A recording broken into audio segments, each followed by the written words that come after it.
should be using critical race theory or a tool like critical race theory in order to tackle their problems, in order to identify inequity. And what we saw that slogan of that way of life that is being challenged, we saw that with "Make America Great." That slogan, "Make America Great," right?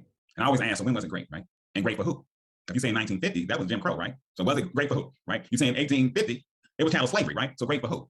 If you say 1812, you're dealing with Native Americans being taken off their land and genocide, right? So if you're saying, so when was it great and for who? You have to choose between, and this has always been the case for Black folks in education, especially dealing with these standardized tests one more time, where you have to choose between me being a Black man and serving and helping my people, or do I be the teacher who has to do every single thing I'm told by administrators? So it's a hard line to follow, and even in my classroom. But we do have systems here that allow me to run the policies that we created. There's a thing. As a group, we're able to create policies that are able to filter policy. Create policies, create a system, create tools. What I should say, create a tool that is used to filter policies. We call it the REAP, which is the Racial Equity Analysis Protocol. So any policy that we get through the district or through the school, I run it through the REAP, and that REAP asks simple questions like, who does this policy affect? How are they affected? Who will be inequitably affected by this policy? It's oppressor. So we really can't. And it's a shame that we really have to watch ourselves, and people have to cater to white fragility. And how does my history offend someone else? The truth has to be told on all levels. That's our problem right now. And it's funny to me that the same people who say critical race theory is bad are never the ones who are saying white supremacy is bad.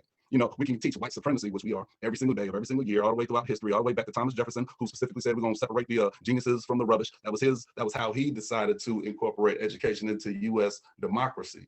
And of course, we weren't included in that. So just keep it short and simple. What you just saw proves that every left that has ever told us that they're not pushing CRT is absolutely lying.